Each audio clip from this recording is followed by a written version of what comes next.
नमस्कार सभी को। आप सभी जानते हैं एसएससी सीजीएल का एग्जाम आपका नज़दीक आ चुका है और अब वो समय आ चुका है जब आप अपनी तैयारी को और शानदार बना दो। इसी के लिए मैं लेकर आया हूं आपके 50 मोस्ट इंपोर्टेंट क्वेश्चंस की सीरीज, जो या तो आपके एग्जाम में डायरेक्ट छपने वाले हैं या उसके जैसे क्वेश्चन आपके पेपर में आने वाले हैं। तो आज का हमारा टॉपिक है परसेंटेज, जो बहुत ही बेहतरीन होने वाला है। इस सीरीज में मैं क्वेश्चंस को उसी तरीके से सोल्व कराने वाला हूं जैसा आपकी एग्जाम में अप्रोच होनी चाहिए। तो आइए स्टार्ट करते हैं आज की क्लास का पहला क्वेश्चन। पहला क्वेश्चन आपको देखने में काफी बड़ा लग रहा होगा, लेकिन सॉल्यूशन इसका इतना बड़ा नहीं है। यानी कि बहुत बार क्वेश्चन आपको डराने के लिए भी होता है, कंफ्यूज करने के लिए भी होता है। अगर कंसेप्ट क्लियर है तो ये क्वेश्चन बड़े इजीली आप कर सकते हो। क्वेश्चन ये है कि a man consume 20 kilogram rice and 8 kilogram wheat each month. The price of rice is 20% of the price of wheat, resulting in the total expenditure is 300 per month. यानी कि जो टोटल एक्सपेंडिचर है वो 300 रुपए per month है, जो combined है wheat का और राइस का। The price of wheat increase by 20%, then the what percentage consumption of rice is decrease to maintain the same expenditure 300। तो देखो बेटा, आपको एक हिंट मिला कि एक्सपेंडिचर पहले महीने का और दूसरे महीने का सेम है, लेकिन प्राइस बढ़ा किसका? प्राइस बढ़ा व्हीट का। तो अब आप ये बताओ, आपको जो कंजप्शन है राइस का वो कितने प्रतिशत घटाना पड़ेगा। आइए बड़े ध्यान से बात को समझते हैं। देखो, आपके पास दो चीज थी, एक राइस था और दूसरा व्हीट था। अगर मैं बात करूं इनकी क्वांटिटी की, तो आप बोलोगे जो राइस की क्वांटिटी थी वो 20 केजी थी, और जो व्हीट की क्वांटिटी थी, गेहूं की क्वांटिटी थी, वो थी बेटा 8 केजी। अब मैं बात करूं इनके प्राइस की, तो प्राइस क्या था? बोल रहा था the price of rice is 20% the price of wheat, यानी कि गेहूं के प्राइस का 20% था। अब ये बताओ, गेहूं का प्राइस अगर 5 रहा होगा तो राइस का प्राइस रहा होगा 1। अब अगर टोटल एक्सपेंडिचर की बात करूं, तो यहां पर आप देखोगे 20 गुणा 1 यानी कि 20, और 8 गुणा 5 यानी कि 40। ये आपका टोटल एक्सपेंडिचर रहा होगा, टोटल एक्सपेंडिचर। और 20 राइस के ऊपर, 40 आपका गेहूं के ऊपर, और जो टोटल रहा होगा वो 60 रहा होगा। यानी कि मैं आपसे ये कहना चाहता हूं, आप उस 300 को भूल जाओ। आप उस 300 को भूल जाओ। आप इस बात को नोट करो कि टोटल एक्सपेंडिचर आपको 60 ही रखना है। लेकिन यहां पे आपने देखा कि गेहूं की जो कीमत है वो 20% बढ़ गई। मैं आपसे बोलना चाहता हूं, अगर यहां पर क्वांटिटी सेम है और प्राइस 20% बढ़ जाए तो एक्सपेंडिचर भी 20% बढ़ जाता है, और 40 का 20% होता है 8। तो यानी कि गेहूं के ऊपर जो खर्चा होगा वो हो जाएगा 48। अब गेहूं के ऊपर 48 खर्चा हुआ, तो बचा हुआ खर्चा किसके ऊपर रहा होगा? राइस के ऊपर। तो यानी कि 12, टोटल 60 करना है। तो यानी कि यहां पर हमें ये खर्चा 8 रुपए कम करना पड़ा। जितना यहां वृद्धि हुई उतनी ही यहां पर कमी हुई। लेकिन यहां पे आप इस बात को समझो कि यहां पर जो टोटल एक्सपेंडिचर 20 है, वो बेटा डायरेक्टली प्रोपोर्शनल होगा क्वांटिटी के। क्यों? क्योंकि यहां पर प्राइस चेंज करने की बात नहीं कर रहा है। अगर क्वांटिटी के डायरेक्टली प्रोपोर्शनल होगा तो इसका मतलब ये क्वांटिटी 8 कम हो गई, 20 में 8 कम हो गई। और 20 पे 8 की कमी क्या होती है? 8/20 इंटू 100। तो आप सभी बच्चे बता सकते हो 8/20 इंटू 100। तो जो आंसर आएगा वो आएगा आपका 40%। कितना परसेंट आया? 40%। यानी कि ऑप्शन नंबर बी आपका इसका सही उत्तर है, option number B. Next question देखो बेटा, बोल रहा है two successive percentage decrease of 20% each are how much percentage less than the two successive percentage increase of 20%, 25% each. यानी कि दो सक्सेसिव परसेंटेज है 25% के, वो डिक्रीज हो रहे हैं, और दो सक्सेसिव परसेंटेज है 25 के, वो इंक्रीज हो रहे हैं। तो आप बताओ, यहां पर आपको पता है जब दो सक्सेसिव का यूज करते हो आप, तो x plus X Y X into Y by 100, इस फॉर्मूले का हम यूज करते हैं। ये बात आप सभी जानते हैं। अब देखो, अगर यहां पर मैं दोनों को 25% डिक्रीज करूं, तो 25 माइनस और 25 माइनस, तो ये तो हो जाएगा। अब यहाँ पे बात करता हूँ कमी की, तो ये तो 50 हो जाएगा माइनस का, यस या नो। अच्छा, ये माइनस का 50 हुआ, और यहाँ पे आपने क्या बोला, यहाँ पे ये प्लस हो जाएगा। प्लस का कितना, 25 का स्क्वायर यानी कि 6.25। हाँ या ना, 25। अच्छा एक बात बताओ, अगर मैं यहाँ पे सिर्फ कमी ही बताना चाहता था, कमी ही बताना चाहता था, तो मैं इनके साइन चेंज कर सकता था। चलो साइन भी चेंज नहीं कर रहे, छोड़ो। तो इतने परसेंटेज की क्या हुई बेटा, कमी हुई। ठीक है, क्या हुई, कमी हुई। अच्छा, इन दोनों में से, इसमें से इसको घटा दोगे, यानी कि 43.75 आएगा। छोड़ो इस बात को भी। अच्छा, अगर दोनों परसेंटेज वृद्धि होती तो आप बोलोगे सर 50 और प्लस 6.25 आता, यस या नो, 6.25% आता। अब आपसे ये पूछ रहा है, देखो इस माइनस को छोड़ दो, इस माइनस को छोड़ दो, यहाँ पे ये बताओ कि सर ये जो कमी हुई ये कितनी हुई। तो आप बोलते सर जो ये कमी हुई इसमें से हम इसको घटा देते तो माइनस का रिजल्ट आता, लेकिन हम उस माइनस को इग्नोर करेंगे। अब क्या करेंगे, इग्नोर करेंगे। अब देखो ध्यान से, यहाँ पे अगर मैं इसको रेशो बना दूं ना, तो आप बोलोगे सर इनको जोड़ने घटाने की जरूरत ही नहीं है, ये 6.25 अगर एक रेशो है ना, तो बेटा ये 7 रेशो है, सॉरी 8 रेशो है। किसका, माइनस का। इसी प्रकार से ये 8 रेशो प्लस का है और ये प्लस का 1 है, तो ये माइनस का 7 होगा और ये आपका प्लस का 9 होगा। लेकिन प्लस तो वृद्धि को बता रहा होगा और माइनस कमी को बता रहा होगा, लेकिन हमें क्या बताना है, इनका परसेंटेज डिफरेंस, यानी कि इन नंबर का परसेंटेज डिफरेंस बताना है।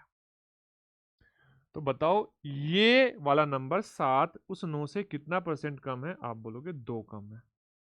किससे, 9 से, और इंटू 100। यहां से जो आंसर आएगा वो आएगा 22.9%। आप चाहते तो इसको नंबर्स में कन्वर्ट करके भी कर सकते थे, लेकिन मेरे अकॉर्डिंग यहाँ पे कैलकुलेशन आसान हुई थी, हिंट मिल रहा था।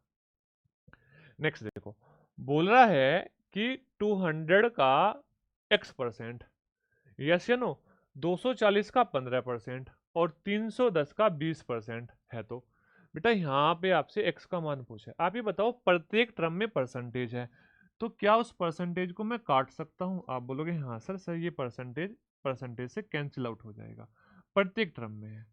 उसके बाद एक बात और नोट करी मैंने, सर प्रत्येक टर्म में एक जीरो भी है, तो इस जीरो को भी हटा दो, इस जीरो को भी हटा दो। अब देखो ध्यान से, क्या ये 28x हो जाएगा, आप बोलोगे यस सर। अच्छा, 24 की 15 में गुणा करोगे तो 360 आ जाएगा, प्लस 31 की 20 में गुणा करोगे तो 31 दूनी 62, 620 आ जाएगा। अब बताओ क्या 28x का मान 980 होगा, 980। अब देखो बेटा ध्यान से, अगर मैं इसको 14 से डिवाइड करूँ तो 2 आएगा, और 14 से उसको डिवाइड करूँ तो 70 आएगा, तो 2 से 70 वापस कट जाएगा, तो x की जो वैल्यू आएगी वो आएगी 35। तो ऑप्शन नंबर बी इसमें आपका सही आंसर होगा, यानी कि इतना छोटा हम क्वेश्चन को कर सकते हैं। नेक्स्ट क्वेश्चन देखो बेटा, बोल रहा है by how much percentage 60% of 75 is greater than, by how much, percentage नहीं यहाँ पे, by how much is 60% of 75 is greater than 1/5 of 25। अच्छा एक बात बताओ, अगर मैं 75 का 60% निकालू बेटा, तो क्या 60% की फ्रैक्शन 3/5 होगी, और 75 का 60% आ जाएगा 45। कैसे आएगा 45, ये 5 से 15 टाइम्स कट जाएगा, 5 से ये 15 टाइम्स कट जाएगा, और 15 से हम 3 में मल्टीप्लाई करेंगे तो 45 आया। अब आप बताओ क्या 25 का 1/5 टाइम्स क्या 5 होता है, आप बोलोगे यस सर। बस ये बता दो ये 45 इस 5 से कितना ज़्यादा है, तो आपका आंसर आएगा 40, 40 ज़्यादा है। ये एसएससी सीजीएल टायर 2 में आया था, जो जनवरी में हुआ था 2025 में। ऐसा नहीं है कि क्वेश्चन हमेशा टफ ही आते हैं, इजी क्वेश्चन भी पेपर में पूछे जाते हैं। नेक्स्ट देखो, बोल रहा है the if the numerator of a fraction is increase by 140% and denominator is of a fraction is decrease by 20%, then the resultant fraction is 12/7, find the original fraction. अच्छा एक बात बताओ, अगर आपकी original fraction x upon Y थी, तो यहाँ पे जो आपका अंश था वो 40% की वृद्धि हो रही थी, और 40% की वृद्धि होने का मतलब ये 100% में जोड़ दोगे तो 240% बन गया था। कितना परसेंट बन गया था? 240%। और ये 20% की कमी हो रही थी तो ये बन गया था 80%। अब बताओ, परसेंटेज से परसेंटेज तो कट गया होगा। आप बोलोगे हाँ सर। ये नई फ्रैक्शन किसके बराबर थी? तो ये बराबर थी 12/7। 12/7। अब देखोगे 80 से अगर इसको कैंसिल आउट करोगे 240 को, तो ये 3 टाइम्स जाएगा, और 3 से 120 कितने टाइम्स जाएगा? सॉरी 12, 4 बार जाएगा। तो 4/7 आपका आंसर आ जाएगा 4/7। ऑप्शन नंबर क्या बेटा? बी। ये एसएससी सीएचएसएल 2023 में आया था। नेक्स्ट देखो, एक आदमी एक संख्या को 5/8 के बजाय 8/5 से गुणा करता है, तो बेटा गणना में प्रतिशत त्रुटि बताओ। तो आप देखो 5/8 से अगर मल्टीप्लाई कर रहा है तो ये राइट कैलकुलेशन है, और 8/5 से मल्टीप्लाई कर रहा है तो ये रॉन्ग कैलकुलेशन है। ऐसे क्वेश्चन को करने के लिए सबसे पहले यहाँ पे रेशो लगाओ, इनकी क्रॉस मल्टीप्लाई करोगे, तो यहाँ पर क्रॉस मल्टीप्लाई करोगे तो ये 25 आएगा, और इधर आएगा 64। यानी कि जो राइट कैलकुलेशन थी 25 थी, और जो रॉन्ग कैलकुलेशन थी वो 64 थी। अब ये बताओ, राइट कैलकुलेशन से रॉन्ग कैलकुलेशन में जो त्रुटि हुई, जो एरर आया, वो बोलोगे सर ये इंक्रीज हो गई। और कितनी इंक्रीज हो गई? ये हो गई 39 इंक्रीज। और 39 इंक्रीज हुई आपसे, लेकिन परसेंटेज में एरर पूछा है। तो जो ये एरर बताओगे 25% पे कैलकुलेट करोगे, 25 से डिवाइड कर दो और 100 से मल्टीप्लाई करो। 25 से 100 4 टाइम्स गया, तो यानी कि 39 इंटू 4, और 39 इंटू 4 हो जाएगा 156%। यानी कि जो एरर था वो था 156%, और ये इंक्रीज हो गया था। यानी कि आपसे अगर यहाँ पर ये भी पूछ लेता कि कमी हुई या वृद्धि हुई, तो आप ये भी बात बता सकते थे। नेक्स्ट क्वेश्चन देखो ध्यान से। बोल रहा है A is 20% more than the B and B is 30% less than the C. If C is 20% more than the D, then what percentage is A more than D? अच्छा बेटा एक बात ध्यान से समझो, यहाँ पर आपसे जो रिलेशन पूछा है, क्या वो A और D का पूछा है? A और D का, यस या नो? अच्छा बेटा, क्या ये सक्सेसिव चीजें जा रही हैं? आप बोलोगे यस सर। यार जो रेशो बन रहा है, रिलेशन बन रहा है, वो कंटिन्यूअस है। यानी कि ए से बी के साथ में है, बी से सी के साथ में है, सी से डी के साथ में। तो इसका मतलब ए जो है वो इनिशियल रेशो होगा, और डी जो है वो फाइनल रेशो होगा। अगर इसको मैं सोल्व करना चाहूं तो हम इस तरीके से सोल्व कर सकते थे भाई, पहला रेशो ए का बी के साथ होगा, दूसरा रेशो बी का सी के साथ होगा, तो बी अपॉन सी, और तीसरा रेशो सी का डी के साथ होगा। अगर मैं इसको सोल्व करूंगा तो मैं देखूंगा यहाँ पर बी से बी कट गया, सी से सी कट गया, तो यानी कि जो रिलेशन बन के आया वो आया ए का डी के साथ में। अगर हम ऐसा कर दे तो हमारा आंसर बड़े इजीली आ जाएगा, बड़े इजीली आ जाएगा। देखो बेटा क्या करना है, बोल रहा है ए बी से 25% अधिक है, तो आप मुझे बताओ 25% की फ्रैक्शन होती है 1/4। देखो बेटा, अगर आप सीजीएल दे रहे हो, ये फ्रैक्शन आपको लिखने की जरूरत नहीं है, आपको पता होनी चाहिए। 25% की फ्रैक्शन होती है 1/4, 30% की फ्रैक्शन होती है 3/7, यस या नो? और यहाँ पे जो 20% है इसकी फ्रैक्शन होती है 1/5। चलो बेटा ध्यान से बात समझना। अच्छा, ए बी से 25% ज्यादा है, तो इसका मतलब अगर बी 4 है तो ए 5 है, मल्टीप्लाई। उसके बाद में बोल रहा है बी सी से 30% कम है। अच्छा, इसका मतलब अगर सी 10 है तो 10 से 3 कम, तो यानी कि 7 हो जाएगा बी। आप बोलोगे हाँ सर, इनटू। उसके बाद में क्या बोल रहा है, सी डी से 20% अधिक है, सी डी से 20% अधिक है। तो आप ये बताओ, अगर बेटा डी 5 है तो सी कितना है? सी 6 है। अब यहां पर आप देखोगे ये 5 से 5 कैंसिल आउट हुआ, ठीक है बेटा, 5 से 5 कैंसिल आउट हुआ। अब देखो ध्यान से, अगर मैं इसको 2 से भाग दूंगा, ये आ जाएगा 4, वो आ जाएगा 3, तो ऊपर आएगा 21 और नीचे आएगा 20। ये जो 20 है ये आपका डी है, और जो 21 है ये आपका ए है। आप सबको पता है। पूछा क्या है, ए डी से कितने प्रतिशत ज्यादा है, तो कोई भी बता देगा सर 5% ज्यादा है। कितने परसेंट बेटा? 5% ज्यादा है, क्योंकि 20 पे 1 की वृद्धि हो रही है 5%। तो जो आंसर आएगा वो आएगा आपका option number C. SSC CPO की जो शिफ्ट थी वो थी 19/6/2024, 29/6/2024 की। अगला देखो बेटा, बोल रहे हैं रवि की आय का 30% सुरेश की आय के 40% के बराबर है। अच्छा बेटा, रवि की आय का 30%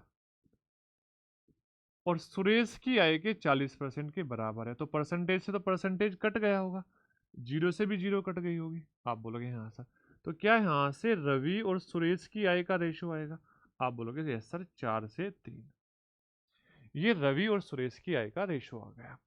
अब क्या बोल रहा है? बोल रहा है कि रवि की जो आय है, रवि की आय का 50% सुरेश की आय से कितने प्रतिशत के बराबर है।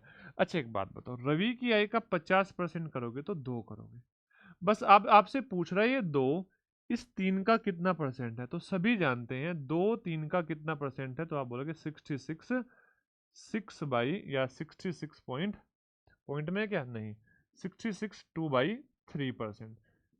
यस या नो? तो ये इसका 66 2/3% है, और जो आंसर है उसका ऑप्शन नंबर ए, ये आपका करेक्ट आंसर है। ऑप्शन नंबर ए आपका करेक्ट आंसर है, सही उत्तर है। देखो बेटा ध्यान से, बोल रहे हैं दो संख्याएं तीसरी संख्या से 61% और 35% कम है, तो बताओ पहली संख्या और दूसरी संख्या का कितना प्रतिशत है। तो एक बात बताओ, अगर मैं आपसे बोलूं फर्स्ट नंबर और आपसे बोलूं सेकंड नंबर, हाँ या ना, और थर्ड नंबर मान लो 100 है। अच्छा पहला नंबर 100 से कितना है बेटा? 61% कम है, यानी कि 39 है। और दूसरा नंबर 35% कम है, यानी कि 100 में से 35 घटाओगे 65 है। 13 से डिवाइड करोगे 5 और 13 से डिवाइड करोगे 3, यही आएगा। आप बोलोगे हाँ सर।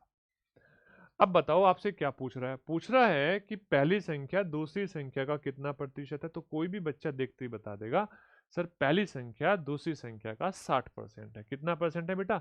60%। क्लियर है बातें? बोल रहा है यदि नेहा की आय मोनिका की आय से 5% अधिक है। अच्छा, नेहा की आय मोनिका की आय से 5% अधिक है, तो आप ये बताओ, अगर मैं नेहा और मोनिका की बात करूं, ध्यान से बात समझना। अच्छा 5% की फ्रैक्शन कितनी होती है? तो आप बोलोगे 5% की फ्रैक्शन होती है 1/20। अच्छा 1/20, ये जो बेटा 20 है ये मोनिका की आय होगी। किसकी होगी? मोनिका की।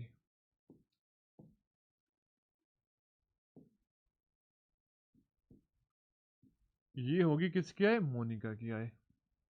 क्या हो रहा है? ओके, तो क्वेश्चन में बोल रहा है यदि नेहा की आय मोनिका की आय से कितना 5% अधिक है, तो अगर मोनिका की आय 20 है तो बेटा नेहा की आय 21 होगी। यस या नो? अब आपसे पूछ रहा है मोनिका की आय नेहा की आय से कितने प्रतिशत कम है, यानी कि जो ये 20 है ये 21 से कितने प्रतिशत कम है। आप बोलोगे 1, 1 कम है किससे? 21 से, और गुणा 100, गुणा 100, तो यानी कि आपका आंसर आएगा 100/21। अब मैं इसको पूरा भाग नहीं दूंगा, एक बार ये देखूंगा कि ऑप्शन किस प्रकार से है। ऑप्शन फ्रेश की फॉर्म में है, मिक्स फ्रैक्शन की फॉर्म में, तो 21 चौक 84, बचेगा 16, तो 16/21, यानी कि ये आपका आंसर होगा 4 सही 16/21। प्रतिशत कम है, तो 4 सही 16/21% कम है। Option number B. नेक्स्ट देखो बेटा ध्यान से, बोल रहा है एक भाग के प्रश्न में हल करते समय प्रांजल ने गलती से भाज्य के रूप में एक संख्या ली जो मूल संख्या से 10% अधिक थी। मूल संख्या से 10% अधिक थी भाज्य के रूप में। भाज्य क्या होता है बेटा? वो संख्या जिससे हम डिवाइड कर रहे हैं ना, जिसे हम डिवाइड कर रहे हैं ना, यानी कि आपका क्या बोल रहा है बेटा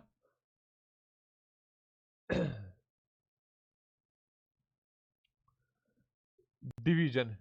In a division question, Pranjal mistakenly took a dividend, a number that is 10% more than the original dividend. ठीक है, मूल भाज्य से 10% अधिक था। उसने गलती से भाजक के रूप में एक संख्या मूल भाजक से 25% अधिक ले ली। मतलब उसने क्या किया, एक संख्या ऐसी ले ली जो मूल भाजक से 25% ज्यादा थी, और फिर आपसे बोल रहा है कि यहां पर जो मूल, यदि भाग के मूल पर्सन में सही भागफल 25 था। तो एक बात बताओ बेटा, अगर मैंने बोला भाग देने वाली नंबर संख्या 100 था, तो क्या 25 बार डिवाइड हुआ होगा तो ओरिजिनल संख्या आपकी 2500 रही होगी? आप बोलोगे हाँ सर। यस या नो? ये आपका क्या है? ये आपका बेटा ये हमारा भाज्य है। यस या नो? और ये हमारा क्या है बेटा? ये हमारा है भाजक।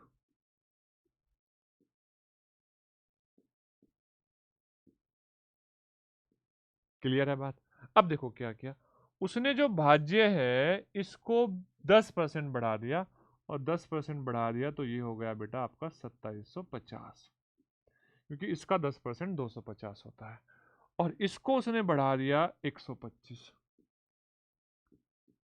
25% बढ़ा दिया। तो अब मुझे बताओ, पूछ रहा है नया रिजल्ट क्या आया। आप देखोगे इसको भाग दोगे तो बेटा ये आ जाएगा 22 टाइम्स। कितना? 22 टाइम्स। अच्छा, 125 दूनी 250, बचा 25, जीरो उतारा तो 25 दूनी 250। तो इसका जो आंसर है वो है 22। अच्छा एक बार चेक कर लेते हैं 22 है क्या। ऑप्शन में जो डी ऑप्शन है वो 22 है, जो डी ऑप्शन है वो 22 है, वो कटा हुआ है, मे बी क्वेश्चन बड़ा था इसलिए कटा हुआ है। तो आपका ऑप्शन नंबर डी 22 सही उत्तर है इस क्वेश्चन का। नेक्स्ट देखो बेटा, बोल रहा है एक वस्तु के मूल्य में पूर्व में 25% की कटौती की गई। अच्छा, 25% की कटौती का मतलब, अगर ओरिजिनल में अगर आपका प्राइस, ओरिजिनल में आपका प्राइस 4 था, तो नया प्राइस 25% कम किया तो बेटा 3 हो गया। क्यों? क्योंकि 25% की फ्रैक्शन होती है 1/4, 1/4। तो ये 4 से 3 हो गया। कितना हो गया? 4 से 3 हो गया। डन है बात है। अब बोल रहा है कि तो वस्तु के नए मूल्य को पूर्ण रूप से वापस लाने के लिए कितने प्रतिशत की वृद्धि करनी पड़ेगी? अब देखो बेटा, इस 3 को वापस 4 बनाना है तो 1 की वृद्धि करनी पड़ेगी, और 3 पर 1 की वृद्धि सभी जानते हैं 33 सही 1/3% होती है। तो कितनी होती है? 33 सही 1/3%। ऑप्शन नंबर बी ये आपके क्वेश्चन का सही उत्तर होगा, 33 सही 1/3%। क्लियर है बातें?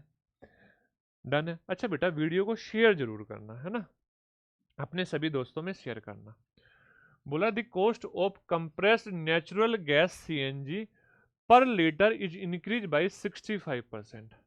By what percentage must the manage reduce to the consumption of CNG so as not the increase of the expenditure? यानी कि जब आपका एक्सपेंडिचर सेम हो तो जो आपका प्राइस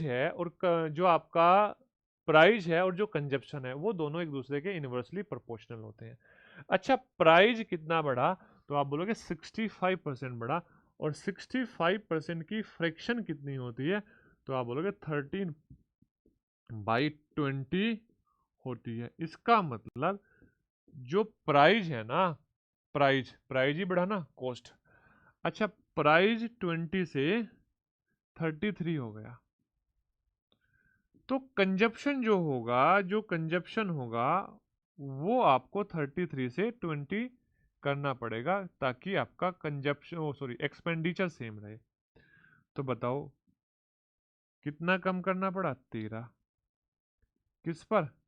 33 पर, और इंटू 100।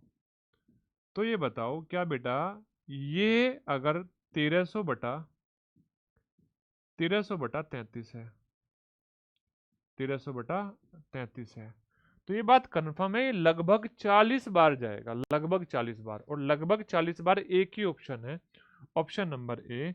कितना? 39.39, है ना, 39.39%। तो यानी कि उसका जो कंजप्शन है वो 39.39% क्या करना पड़ जाएगा? डिक्रीज करना पड़ जाएगा, कम करना पड़ जाएगा। अच्छा आगे बढ़ते हैं, आगे बढ़ते हैं। बोल रहा है एक निश्चित दूरी को तय करने में लगने वाला समय को 25% कम करना है। समय को 25% कम करना है तो इसका मतलब स्पीड बढ़ानी पड़ेगी, यस या नो, अगर डिस्टेंस सेम है। इस क्वेश्चन में आपकी डिस्टेंस सेम है और समय 25% आपका कम किया है, तो इसका मतलब जिस रेशो में समय डिक्रीज होगा उसी रेशो में आपकी स्पीड इंक्रीज करनी पड़ेगी, उसके इनवर्स रेशो में। तो 25% कम करने का मतलब होता है 4 से 3 होना, यस या नो। अच्छा बेटा ये समय है तो स्पीड इसका इनवर्स होगी, और इनवर्स होने का मतलब है ये 3 से 4 हो जाएगी, और 3 से 4 होने का मतलब हमें अपनी स्पीड बढ़ानी पड़ेगी एक, किससे? 3 से 1 बढ़ानी पड़ेगी। अच्छा 3 से 1 बढ़ाने का मतलब 33 सही 1/3% हमें अपनी स्पीड इंक्रीज करनी पड़ जाएगी। डायरेक्टली आप इसको कर सकते थे, कैसे भाई? 25% कम करने का मतलब है कि वैल्यू 4 से 3 हुई, अब वापस 3 से 4 करनी है, वापस क्या करनी है? 3 से 4 करनी है। क्लियर है बातें?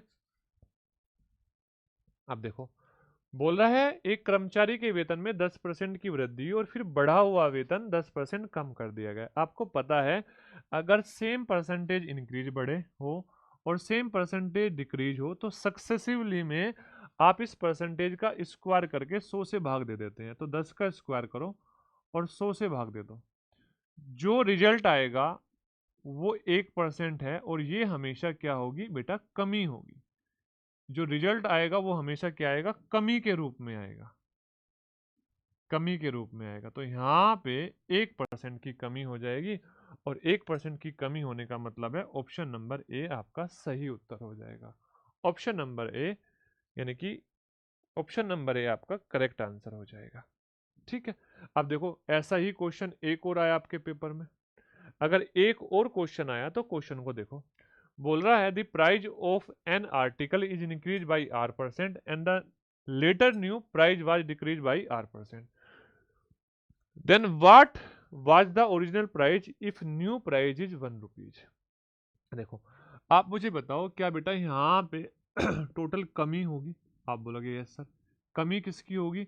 आप बोलोगे R² अपॉन 100% की कमी होगी, R² अपॉन 100% की। अच्छा इसकी फ्रैक्शन बनाओगे तो आप बोलोगे R²अपॉन 100 × 100 मतलब 10,000, 10,000। अच्छा इस 10,000 में ये जो बटे वाली वैल्यू होगी 10,000, ये ओरिजिनल कीमत होगी, ओरिजिनल, और जो ऊपर वाली वैल्यू होगी ये कमी होगी। आप मुझे बताओ क्या नई कीमत, नई कीमत क्या 10,000 माइनस R² हो जाएगी? आप बोलोगे हाँ सर यही हो जाएगी। यहां से हमें एक रेशो मिल जाएगा। अब देखो बेटा क्या नई कीमत का मान यानी कि इसका मान 1 दिया हुआ है, यानी कि इस रेशो का मान 1 दिया है, इसको इससे भाग दे दो 10,000 माइनस R²। यस या नो? आपसे ओरिजिनल कीमत पूछी है तो ओरिजिनल कीमत का मतलब ये वाला नंबर 10,000, और 10,000 से मल्टीप्लाई कर दो, 10,000 से मल्टीप्लाई कर दो, तो आपका आंसर आएगा 10,000 अपॉन 10,000 माइनस R²। 10,000 10,000 बटे 10,000 माइनस R², यानी कि ये ऊपर चला जाता। क्लियर है? कंपैरिजन ऑफ रेशो उम्मीद करता हूं सबको आता होगा। अगला देखो बोल रहा है एक संख्या में 25% की वृद्धि की जाती है और फिर 16% की कमी की जाती है। अच्छा पहले क्या किया गया? सक्सेसिव है, 25% बढ़ाया गया और फिर 16% कम किया गया। तो और आप यहाँ पे जो फॉर्मूला यूज करने वाले हो वो करने वाले हो x plus Y plus X Y upon 100, ये फॉर्मूला आप यहाँ पर यूज करने वाले हो। आप बोलोगे हाँ सर यही फॉर्मूला हम यूज करेंगे। ध्यान से बात को समझना मेरे भाई। अच्छा बेटा, जब इन दोनों को जोड़ोगे तो यहां से एक बात पता चलेगी, प्लस का 9, दोनों की मल्टीप्लाई करोगे माइनस, माइनस क्या 16 इंटू 25 और बटे 100। 25 से 100 4 बार जाएगा और 4 से 16 4 बार जाएगा, यानी कि 9 प्लस का और माइनस का 4, तो रिजल्ट आया प्लस का 5। और प्लस का 5 का मतलब 5% की क्या हो गई, वृद्धि हो गई। तो फाइनली संख्या में 5% का इंक्रीज हो गया। तो जो आंसर है ऑप्शन नंबर सी, ये आपका करेक्ट आंसर है। ये एसएससी सीएचएसएल के टायर 2 2023 में आया। यानी कि ऐसे क्वेश्चन प्री में पूछे जा सकते हैं, ऐसा नहीं है कि ये कुछ अलग से है। अब देखो बेटा ध्यान से, बोल रहा है राम नारायण के वेतन में 3 सही 1/8% की कमी हो गई और फिर कम किए गए वेतन में 7 सही 2/5% की वृद्धि हो गई।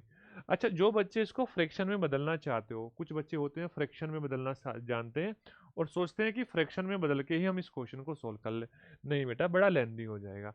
आप ये बताओ, क्या ये 3.125% है, 3 सही 1/8, और ये कमी है, ये क्या है बेटा, कमी है। अच्छा, दूसरे वाली क्या है 7.40, और ये क्या है बेटा, वृद्धि है।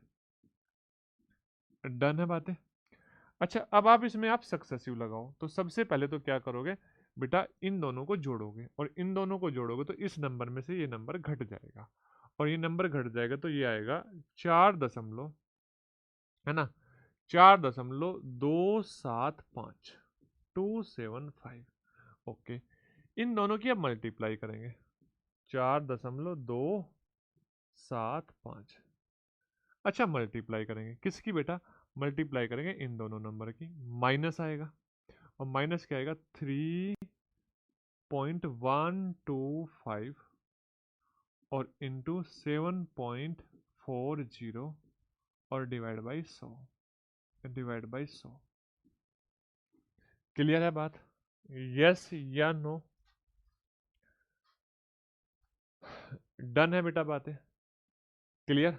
अच्छा, मुझे एक बात बताओ, अगर मैं इसको भाग दूं, अगर मैं ये हटा दूं, आप बोलोगे 7 या 21 और 2 22, ये लगभग मान लो 0.23 या 24 के आसपास आएगा, 23 के आसपास आएगा। ये माइनस में है, और ये है आपका 40, 4.275। अच्छा, मैंने इसको 0.23 क्यों लिखा बेटा, 23 क्यों लिखा, देखो 7 या 21 तो हो गई होगा। अच्छा, 23 भी नहीं जाएगा, ये 22 तक के आसपास तक ही जाएगा, 7 या 21 तो होगा ही होगा। अच्छा, इसकी इसमें गुणा करोगे तो 1 आ जाएगा, 1.2, और इसकी इसकी में गुणा करोगे तो 1 आएगा, तो ये 23 तक चला जाएगा, मतलब 23 तक चला जाएगा। अब इसको 100 से भाग दोगे तो ये 0.23 आ जाएगा, 0.23 घटाओगे इसमें से तो ये आया 4.045, तो लगभग इतना आया। अच्छा, ये वृद्धि है, प्लस है तो इसका मतलब वृद्धि है 4.04। अच्छा, 4.04। अच्छा, एक बात बताओ ध्यान से, एक बच्चा बोलेगा सर आपको तो पता था, शायद आपने इसलिए कर दिया। नहीं बेटा, एक बात सोचो, आपका आंसर 4 के आसपास आएगा और वृद्धि आएगा। एक ही जगह आपका आंसर 4 के आसपास, 4 के आसपास 2 जगह है, लेकिन एक जगह कमी है, एक जगह वृद्धि है, तो कौन सा बताओगे आप आंसर, वृद्धि बताओगे, क्योंकि 3 से तो बड़ा आएगा। नेक्स्ट देखो, बोल रहा है एक संख्या में पहले 12% की वृद्धि की जाती है, फिर 23% की वृद्धि की जाती है और प्राप्त संख्या को अब 34% की कमी की जाती है। तो यहाँ फ्रैक्शन से क्वेश्चन को सोल्व करना पॉसिबल नहीं है। आपके एग्जाम में क्वेश्चन आया हुआ है, तो जो बच्चा खाली फ्रैक्शन से करने की कोशिश करता है तो नहीं होगा भाई। अब देखो क्या है बेटा, सबसे पहले 12% है, और 12% क्या है, 12% की वृद्धि है। दूसरा 23% है, और 23% क्या है बेटा, 23% की भी वृद्धि है। और तीसरा 34% है, और 34% की क्या है बेटा, कमी है। अब देखो 12 और 23, अगर मैं इनको सक्सेसिवली अप्लाई करूं, फॉर्मूले से अप्लाई करूं, 12 और 23 कितना बेटा, 35। यस या नो? डन है, दोनों वृद्धि थी। अच्छा, 35, यहाँ पे क्या आएगा, प्लस आएगा। 12 तिया 36 का 6 का, 12 दूनी 24, 24 3 27। तो 100 से भाग दोगे तो ये आ जाएगा बेटा 37.76। 37.76। आप बोलोगे हाँ सर। अच्छा 37.76 प्लस आया, डन है बात है, आप बोलोगे क्लियर है बात, बिल्कुल सही है। अब देखो बेटा, आप इन दोनों में, अच्छा मैं एक बार चेक कर लूँ ये कैलकुलेशन मैंने सही किया। 12 तिया 36 का 6 का, 12 दूनी 24 और 3 27 और 2 स्थान पे दशमलव, ठीक है। अब आप इन दोनों में अप्लाई करोगे तो मुझे एक बात बताओ, क्या ये प्लस का 37 है वो माइनस का 34 है? तो यहाँ पे प्लस का 3.76, तो ये बचेगा 3.76। हाँ है ना। अब इनकी गुणा होगी और ये गुणा माइनस में होगी, किस में होगी, माइनस में होगी। माइनस में मल्टीप्लाई करो, माइनस में मल्टीप्लाई करो 34 की 37.76 में, ठीक है। अच्छा बेटा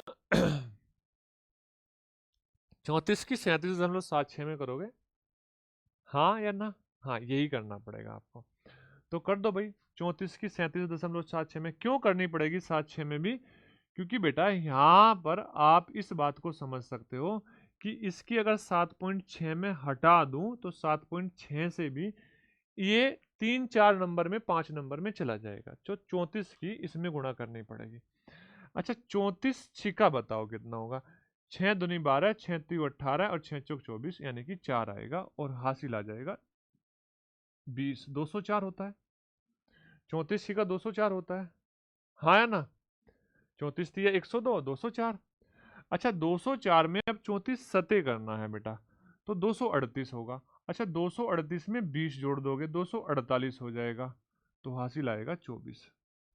34 सते 238 वापिस होगा, और 38 में 24 जोड़ दोगे तो 52 हो जाएगा, हासिल आएगा वापिस 24। 24 तिया 102 होता है, 34 तिया 102 होता है, 102 में कितना जोड़ोगे, 24 जोड़ोगे, तो ये 126 हो जाएगा। अच्छा ये बताओ बेटा, क्या हासिल लगेगा यहाँ पर? हासिल लगेगा यहाँ पर, आप बोलोगे हाँ सर, डन है बातें। अब देखो बेटा ध्यान से, इसमें से इसको घटाओगे तो लगभग 9 टाइम्स आएगा, 9 टाइम्स, तो 9% की क्या आ जाएगी बेटा, कमी आ जाएगी। कितने परसेंट की कमी आ जाएगी? 9% की आपकी कमी आ जाएगी, डन है बातें। तो ऐसे आपको अप्रोक्सीमेट में भी क्वेश्चन करना पड़ेगा, ना कि आपको कंप्लीट कैलकुलेशन करनी पड़े। जरूरी नहीं है कि आप कंप्लीट कैलकुलेशन करना स्टार्ट कर दो, ठीक है, डन है बातें, आप बोलोगे हाँ सर। नेक्स्ट क्वेश्चन देखो, बोला एक आयत की लंबाई में 12% की वृद्धि हुई और 8% की कमी हुई, तो सेम वही सक्सेसिव, 12% की वृद्धि हुई तो प्लस का 12, 8% की कमी हुई माइनस का 4, तो बेटा माइनस का 8, तो यहाँ पे प्लस का 4 बचा। अच्छा 12 अठे 96, माइनस का 96 बटे 100, तो क्या आपका आंसर 3.04% आ जाएगा? 3.04% किसका? प्लस का, और आंसर आएगा option number A, option number A. तो क्या ऐसे सक्सेसिव वाले क्वेश्चन कर सकते हो? देख लो, क्या बोल रहा है कि एक घन की प्रत्येक भुजा में 12% की कमी की जाए, तो इस क्वेश्चन को बेटा क्या कर सकते हैं आप, इस क्वेश्चन को रेशो से भी कर सकते हो, क्योंकि रेशो से भी इजी हो जाएगा, और आप इसको फॉर्मूले से भी कर सकते हो।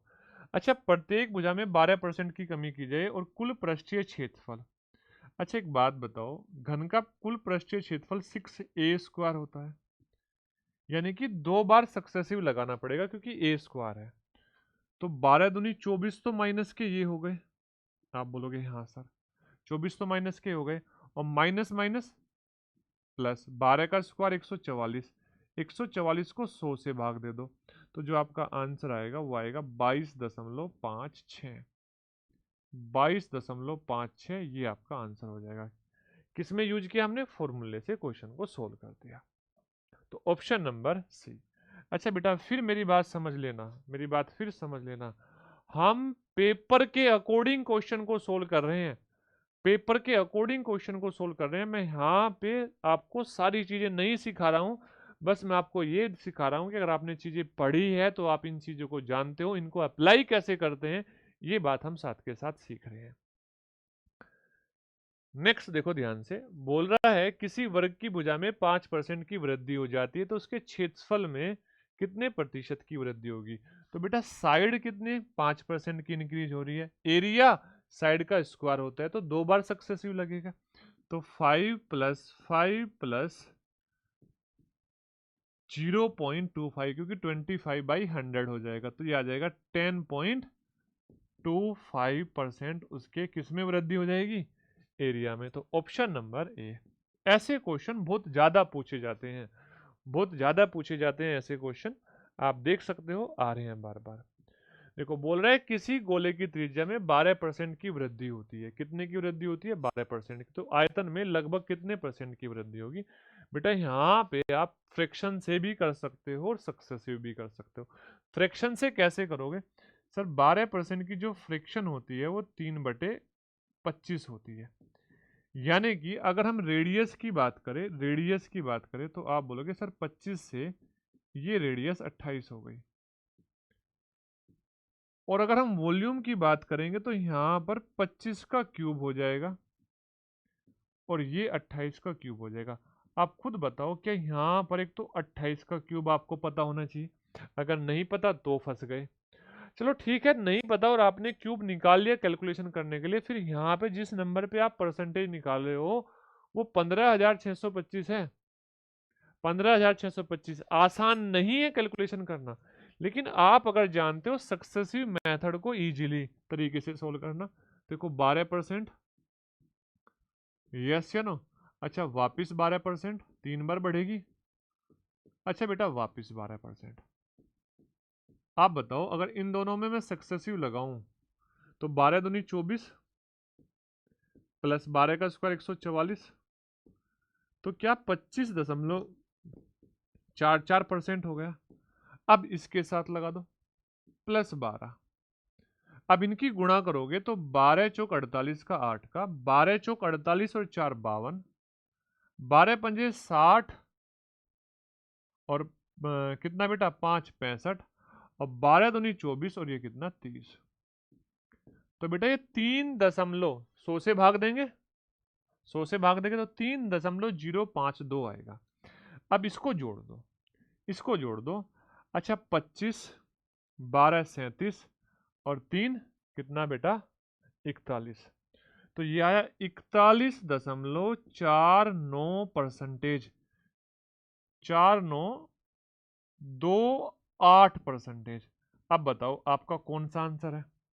Option number A, sorry option number D correct answer है, यानी कि हमेशा ये रेशो वर्क नहीं करता, टफ हो जाता है बेटा।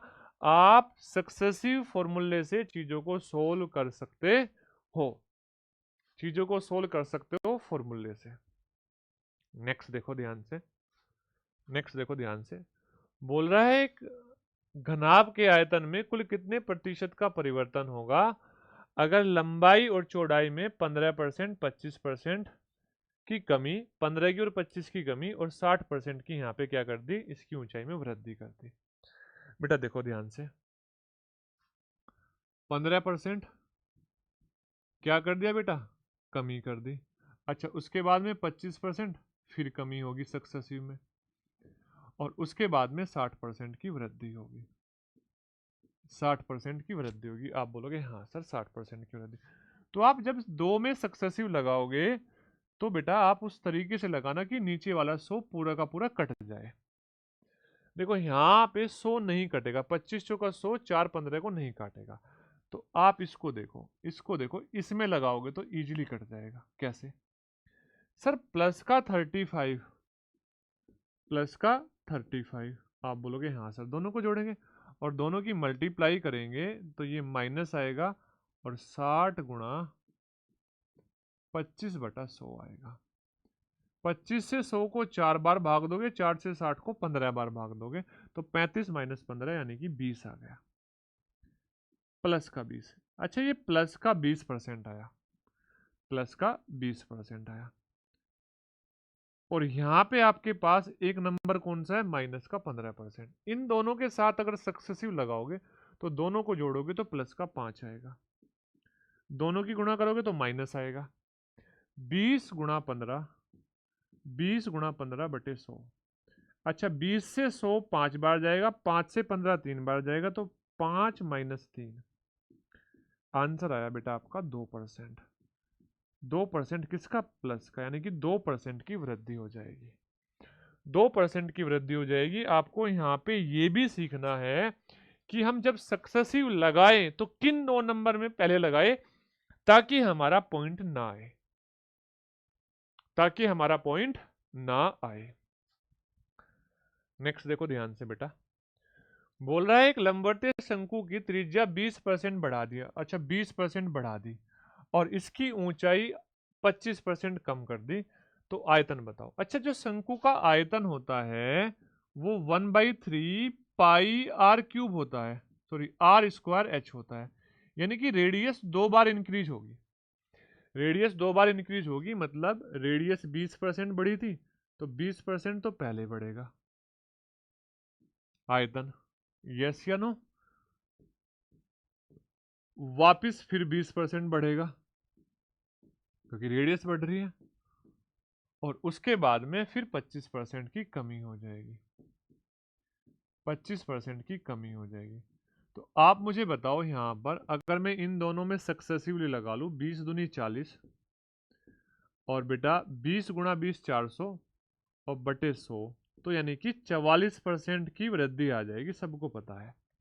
अच्छा, 44% की वृद्धि तो ये है और 25% की कमी ये है, और इन दोनों में अगर मैं सक्सेसिव लगाऊं, इन दोनों में अगर मैं सक्सेसिव लगाऊं तो 44 में से 25 घटाऊंगा तो सबसे पहली बात है 19 बचेगा प्लस का, और यहां पर माइनस आ जाएगा 44 × 25, 44 × 25 बटे 100।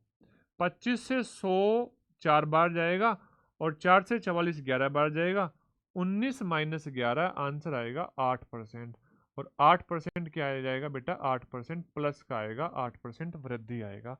Option number C, option number C, यानी कि आपको चीजें पता थी ना तो फटाफट आप अपने क्वेश्चन का आंसर बता पा रहे थे।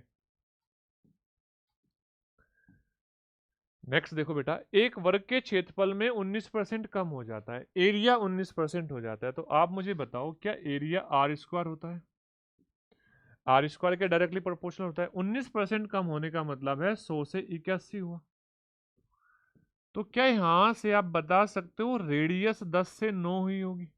आप बोलोगे हाँ सर रेडियस 10 से 9 हुई, यानी कि रेडियस में 10% की कमी हुई। तो बेटा यहाँ पे आपसे बोल रहा है, अच्छा रे ये वर्ग था, वर्ग था, सॉरी बेटा मैंने क्या कर दिया, सर्कल कर दिया। तो सर्कल मतलब a², सॉरी वर्ग मतलब a², a² जो है वो 100 से 81 हुआ, 19% की कमी हुई, तो जो साइड है वो 10 से 9 हो गई। और बेटा साइड जितनी होगी उतना ही डायगोनल भी कम होगा, उतना ही पेरीमीटर भी कम होगा। ठीक है बेटा, तो बताओ ये कितना कम हुआ, आप बोलोगे सर ये 10% कम हो गया। कितना परसेंट कम हुआ, 10%। 10% डायगोनल, 10% पैरामीटर और 10% ही साइड। ठीक है, अब ऐसे क्वेश्चन आप कर सकते हो। अब चलते हैं दूसरी तरह के क्वेश्चन पे। ठीक है, ये आपको खुद करना है, आप इसको कर सकते हो। ठीक है, एक घनाभ की लंबाई चौड़ाई में 12% की वृद्धि हो जाती, तो अच्छा 12% की वृद्धि का मतलब क्या है, 12 दूनी 24, 12 का स्क्वायर 144, तो क्या 12% की वृद्धि होने से 24.56% की वृद्धि हो जाएगी आयतन में। अब बोल रहा है इसकी ऊंचाई को कितने प्रतिशत कम किया जाना चाहिए ताकि आयतन समान रहे। अब देखो बेटा बड़े ध्यान से, यानी कि हमने क्या किया, पहले आयतन को इतना बढ़ा दिया, इतना बढ़ा दिया, कैसे, लंबाई बढ़ा के और चौड़ाई बढ़ा के, यानी कि वॉल्यूम जो है हमने पहले 100 से 124.56 कर दिया, 5-6। अब देखो बेटा ध्यान से, अगर मैं 25 से भाग दूं तो इसको 4 बार जाएगा, कितनी बार जाएगा बेटा? 4 बार जाएगा। और 25 से इसको भाग दो तो 5 से थोड़ा सा कम जाएगा, वो थोड़ा सा कम। अब इसको वापस लाना है तो एक बात बताओ, 5 से थोड़ा सा कम है, 5 होता तो 20% आता, और 5 से थोड़ा सा कम है तो बेटा 20% कम करना पड़ेगा, 20% से थोड़ा सा ज्यादा कम करना पड़ेगा, 20% से थोड़ा सा ज्यादा कम करना पड़ेगा। अगर एक ही ऑप्शन में है तो आंसर बता दो। 20.28, 20.28। अगर करेक्ट कैलकुलेशन करना चाहते हो तो भाई हार्ड कैलकुलेशन है, टफ है, आपको अप्रोक्सीमेशन में जाना पड़ेगा अगर आप चाहते हो ऐसे क्वेश्चन को फटाफट सोल्व करना। नहीं तो बेटा आप इस क्वेश्चन को सोल्व करने में 2 मिनट लगा दोगे, जो क्वेश्चन 30 सेकंड का मात्र था। यही चीज आपको सिखानी है, यही चीज आपको यहां पे सीखनी है, ठीक है? ध्यान से बात सुनो। अगला क्वेश्चन है, एक वस्तु की कीमत में 23% की वृद्धि हुई, प्राइस जो है 23% बढ़ा, और प्राइस 23% बढ़ने का मतलब एक्सपेंडिचर 23% बढ़ गया होगा। अब बोल रहा है कि उस पर होने वाला व्यय को 5% अधिक था। अच्छा, जो उसका व्यय है वो सिर्फ 5% बढ़ाना था, यानी कि एक्सपेंडिचर जो है 123 हो गया था, 123, लेकिन करना हमें कितना था? मात्र 105 करना था। अब इस 123 से 105 करना है, ठीक है? अच्छा एक बात बताओ, अब हम क्या कम कर रहे हैं? कंजप्शन कम कर रहे हैं। तो जिस रेशो में एक्सपेंडिचर कम होगा उसी रेशो में कंजप्शन भी कम होगी। तो ध्यान से बात समझना। अब देखो यहां पर आप देखोगे 18 कम करना है, और किस पर कम करना है? 123 पे, और इंटू 100। अब देखो अगर मैं इसको 3 से डिवाइड कर तो 600 डिवाइड बाई 41। अच्छा 40 से 15 बार जाएगा, और 41 से 15 बार से कम जाएगा, 15 बार से कम, 15 बार से कम, एक ही दो ऑप्शन है, एक तो बहुत कम है, एक 15 बार से थोड़ा सा कम है, यानी कि 14.60% आ जाएगा। कितना आ जाएगा बेटा? 14.60% आ जाएगा।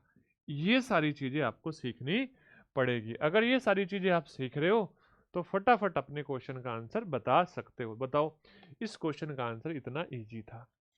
क्या था? दोबारा समझ लो। वस्तु की कीमत में 23% की वृद्धि हुई तो इसका मतलब एक्सपेंडिचर आपका 23% बढ़ गया, यानी कि 100 था तो 120 हो गया। बोल रहा है खपत को हमें कम करना है, और खपत को कम करना है ताकि जो व्यय है वो केवल 5% अधिक हो, यानी कि खर्चा हमें 105 ही करना है। तो इसका मतलब 123 से वापस 105 पे जाना है, और उसके लिए खर्च को कम करने के लिए हमें प्राइस के साथ छेड़छाड़ नहीं करनी, कंजप्शन के साथ करनी है। तो कंजप्शन उसी रेशो में घटेगा, कंजप्शन घटाओगे तो बेटा आपका एक्सपेंडिचर भी घट जाएगा। देखो बोल रहा है जब किसी वस्तु के मूल्य में 25% की कमी की गई तो उसकी बिक्री में x% की वृद्धि हुई। यदि राजस्व प्राप्ति में 25% की वृद्धि होती है तो x का मान बताओ। अच्छा एक बात बताओ, अगर आप टोटल कंजप्शन शो कर रहे थे, ठीक है, टोटल कंजप्शन शो कर रहे थे, मूल्य 20% कम हुआ तो कंजप्शन हो गया आपका 80। हाँ या ना?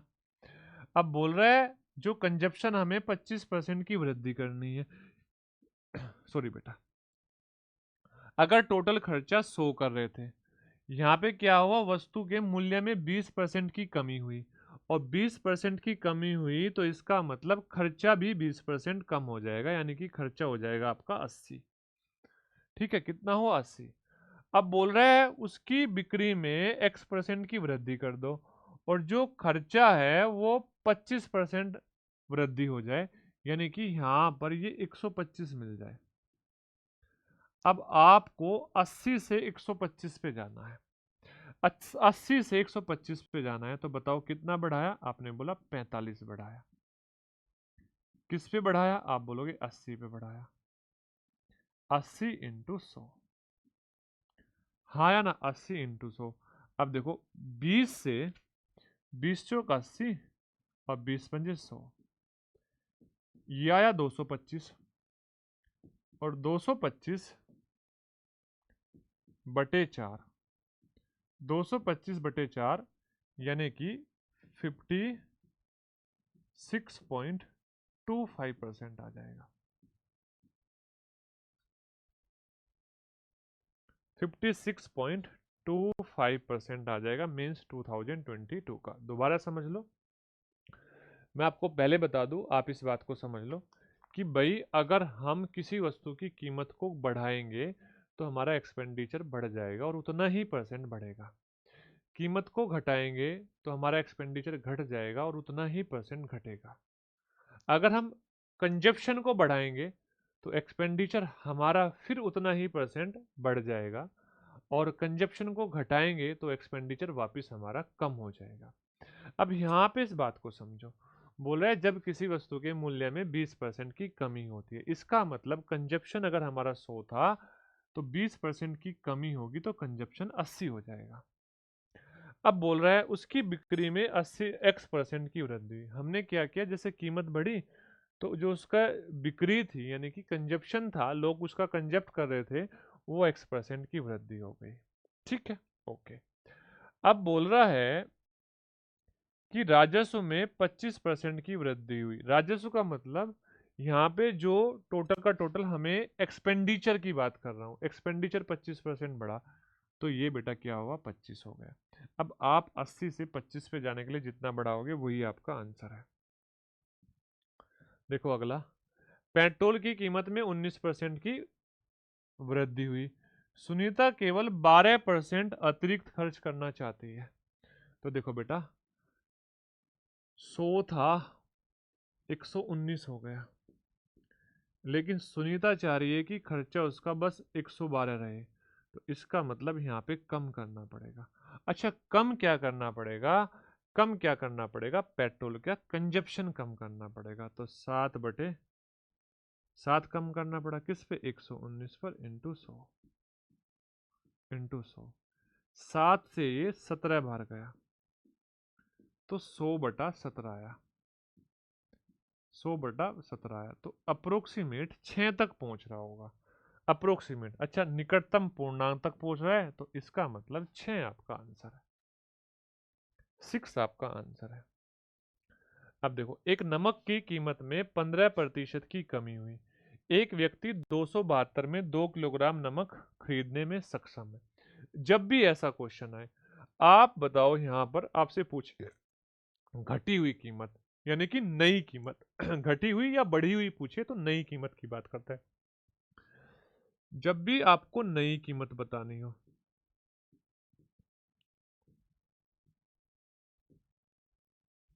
नई कीमत बतानी हो तो आपको करना क्या है, आपको जो ये जितने पैसे वो क्या कर रहा है, टोटल खर्च कर रहा है, वो 272 है। उस 272 का जो परसेंटेज है वो परसेंटेज निकाल दो, 15%, और 15% की फ्रैक्शन होती है 3/20। ठीक है, डन है। अच्छा, इस रुपए में ये 2 किलोग्राम चीनी नमक क्या खरीदा गया होगा बेटा, अधिक खरीदा गया होगा, तो इसको 2 से भाग देता, ये 2 की कीमत होगी। अच्छा बेटा ध्यान से देखो, अगर मैं इसको 4 से भाग दूं तो नीचे तो आया 10, 4 से इसको भाग दूंगा, 4×6 = 24, 4×8 = 32, और 68 × 3 204 आएगा, और 204 को मैं एक स्थान पे दशमलव लगाऊंगा तो 20.4 आई। कौन सी कीमत, उसकी घटी हुई कीमत, यानी कि ऑप्शन नंबर ए। अगर आपसे पूछता उसका ओरिजिनल कीमत, तो बेटा ओरिजिनल कीमत का 15% कम होने के बाद में ये आई होगी। जैसे नेक्स्ट क्वेश्चन देख लो, बोल रहा है एक वॉशिंग मशीन में पाउडर की कीमत में 15% की कमी हुई। हाँ या ना, 15% की कमी हुई। अच्छा एक बात बताओ, ओरिजिनल प्राइस में 15% की कमी की गई होगी, इसका 17/20 क्या नई कीमत होगी? आप बोलोगे हाँ सर ये नई कीमत होगी, और नई कीमत निकालना आप अभी अभी सीख के आए थे। ठीक है, एक खरीदार 1275 रुपए में 5 किलोग्राम अधिक वॉशिंग पाउडर खरीदता है, तो वॉशिंग पाउडर का मूल कीमत ज्ञात करो। मूल कीमत पूछा है, ओरिजिनल प्राइस। तो बताओ बेटा, ओरिजिनल इंटू 17/20, टोटल कितने रुपए खर्च कर रहा है? 1275, और 1275 का 15% निकाल दो, यानी कि 3/20, और इस 15% में 5 किलोग्राम अधिक खरीद रहे हैं तो 5 से इसको भाग दे दो। तो आप देखोगे 20 से 20 कैंसिल आउट हो जाएगा, 5 से मैं इसको भाग दूंगा, 5 दूनी 10, 5 पजे 25, 5 पजे 25। अगर मैं 17 से इसको भाग दूंगा तो ये 15 बार जाएगा, और 15 तो या 45, यानी कि जो ओरिजिनल कीमत आई वो आई 45। ऑप्शन नंबर सी, जो ओरिजिनल कीमत आई वो आई बेटा 45। नेक्स्ट देखो बेटा, बोल रहा है एक निश्चित वर्ष में एक शहर की जनसंख्या 18,000 थी, अगले वर्ष पुरुषों की जनसंख्या में 5% की वृद्धि हुई, महिलाओं की जनसंख्या में 7% की वृद्धि हुई, और कुल जनसंख्या बढ़कर 19,200 हो गई। तो दिए गए वर्ष में पुरुष और महिलाओं की जनसंख्या का अनुपात बताओ। बेटा अगर आपसे ये अनुपात पूछा जाए तो हमेशा एलिगेशन लगाना, अगर आपसे डाटा पूछा जाए तो इसके और भी तरीके हैं। अनुपात पूछा है, अच्छा बेटा ये बताओ सबसे पहले वृद्धि कितनी की हुई, तो आप बोलोगे 19,200 में से 18,000 घटा दो, यानी कि जो वृद्धि हुई वो आई 1200 की वृद्धि। यही हो ना, 1200 की वृद्धि, किसमें से? 19,200 में से 18,000 घटा दो तो 1200 की वृद्धि हुई। अच्छा ये वृद्धि किस पर हुई? 18,000 पर। आप इसको परसेंटेज में कन्वर्ट करो, परसेंटेज में कन्वर्ट करोगे इंटू 100, 2 जीरो से 2 जीरो कट गई, 1 जीरो से ये कट गई, डन है बात। अच्छा 6 से इसको भाग दोगे तो ऊपर 20 आएगा, नीचे 3 आएगा, यानी कि 20/3% आया। ओवरऑल 20/3% की क्या हुई बेटा? कमी हुई, सॉरी वृद्धि हुई। अच्छा जिसमें से अगर मैं मेल की बात करूं, पुरुष की बात करूं तो वो 5% थे, और फीमेल की बात करूं तो वो 7% थे। अब जो ये परसेंटेज आया ये इनके बीच में रख दो, 20/3। क्लियर है बात? आप बोलोगे यस सर। अब इसमें एलिगेशन लगा दो। क्या लगाओ? एलिगेशन। अब देखो बेटा एलिगेशन इस तरीके से लगाना, जब आप इन दोनों का डिफरेंस लोगे बटे में हमेशा 3 आएगा, इन दोनों का डिफरेंस लोगे बटे में 3 आएगा, 3 से 3 कट जाएगा। तो एलिगेशन इस तरीके से लगाओ कि आपको वो 3 ना लिखना पड़े। तो 7 या 21 और यहाँ 20 है तो डिफरेंस क्या आएगा? 1। 5 या 15, यहाँ 20 है तो डिफरेंस कितना आएगा? 5। तो जो आपका आंसर आया मेल और फीमेल का रेशो वो आया 1:5, और 1:5 का मतलब ऑप्शन नंबर बी आपका सही उत्तर है।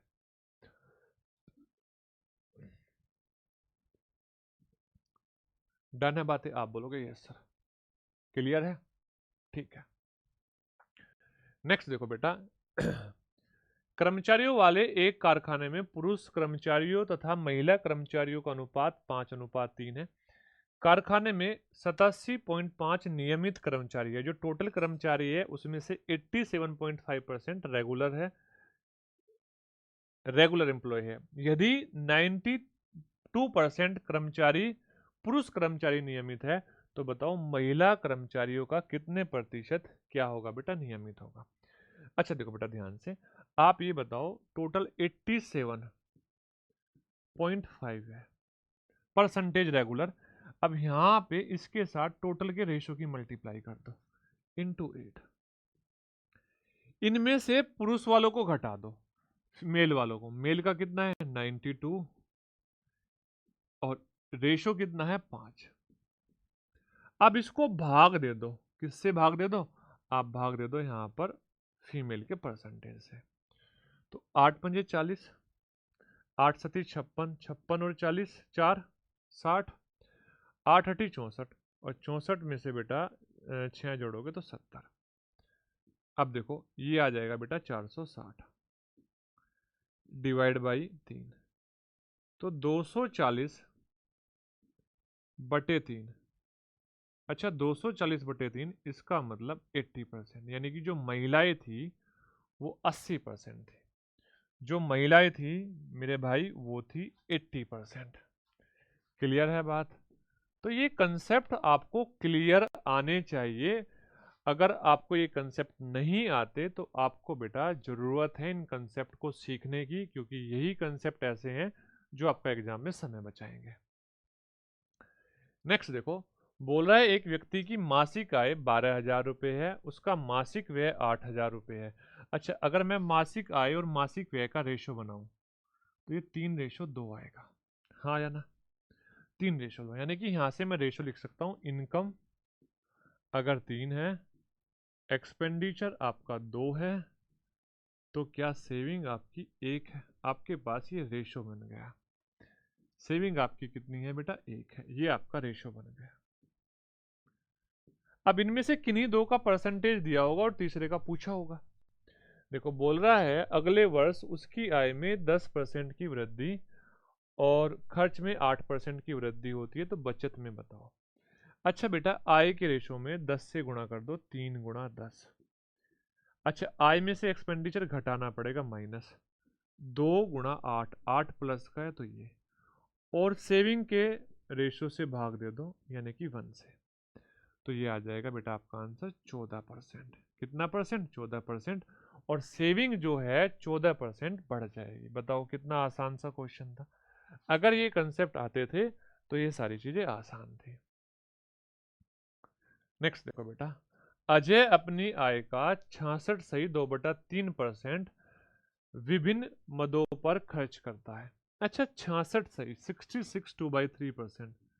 66 2/3% की फ्रैक्शन जो होती है वो बेटा 2/3 होती है, और 2/3 में ये उसकी इनकम हो जाएगी और ये उसका एक्सपेंडिचर हो जाएगा। ठीक है, उसकी आय में 25% की वृद्धि होती है और खर्च में 20% की वृद्धि होती है, तो बताओ बचत पर कितना प्रभाव पड़ेगा। आप देखो बेटा, यहाँ पर आय वाले रेशो में आय के परसेंटेज की गुणा कर दो, 3 गुणा 25, और उसमें से खर्च को घटा दो। खर्च कितना है? 2 गुणा 20। तो आंसर जो आएगा, भाग दे दो किसके परसेंटेज से? सेविंग के परसेंटेज, सॉरी सेविंग के रेशो से। और सेविंग का रेशो कितना है? 1। 1 से भाग दे दो, तो 75 माइनस 40, तो आंसर आएगा 35%। और 35% की क्या होगी बेटा? वृद्धि हो जाएगी। ये भी पूछ सकता था कितने परसेंट की वृद्धि हुई, तो 35% की क्या हो गई? वृद्धि हो गई। नेक्स्ट देखो, नेक्स्ट देखो, सेम ऐसा ही है, लेकिन यहां पे कितने रुपए अधिक बचाएगा ये आपको दिया हुआ है। ये आपको दिया हुआ है, बस थोड़ा सा कंसेप्ट यहाँ पे चेंज हो जाता है। देखो, एक व्यक्ति अपनी आय का 40%, सॉरी, एक व्यक्ति की मासिक व्यय उसकी बचत से 40% ज्यादा है, यानी कि इनकम, एक्सपेंडिचर और बेटा सेविंग। अगर सेविंग 5 है, इससे 40% ज्यादा 7 है, और इनकम हो जाएगी 12। कितनी हो जाएगी? 12। अब देखो बेटा ध्यान से, बोल रहा है आय में 40% की वृद्धि होती है, तो 12 गुणा 40। अच्छा, उसके बाद मासिक व्यय में 60% की वृद्धि होती है, तो इसमें से घटा दो, 7 गुणा 60। अब परसेंटेज नहीं पूछा, बस इसको कैलकुलेट करके एक डाटा बताओ क्या आया। आप बोलोगे सर ये जो डाटा आया, ये 12 चौक 48, 480, 7 छंग 42, तो ये 60 आया। अब बस आप इतना सा कर लो, इसको बेटा 60 जो है ना, ये 60 इसकी एक्स्ट्रा सेविंग है। ये 60 एक्स्ट्रा सेविंग तब है जब उसकी इनकम 1200 है, एक्सपेंडिचर 700 है और सेविंग 500 है। इस बात को याद रख लो। अब देखो ध्यान से बेटा, 60 का मान दिया है 2070। अब मासिक खर्च पूछा, यानी कि 700 का मान, तो 2070 को 60 से भाग दो।